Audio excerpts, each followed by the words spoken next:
You asked, how to divide 5,500 by 4 using the long division method. 5 divided by 4 equals 1. 1 times 4 equals 4. 5 minus 4 equals 1. Bring down 5, making 15. 15 divided by 4 equals 3. 3 times 4 equals 12. 15 minus 12 equals 3. Bring down 0, making 30. 30 divided by 4 equals 7. 7 times 4 equals 28. 30 minus 28 equals 2.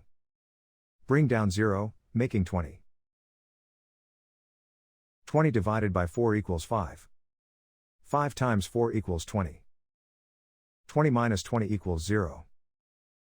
The remainder is 0. The final result is 1375.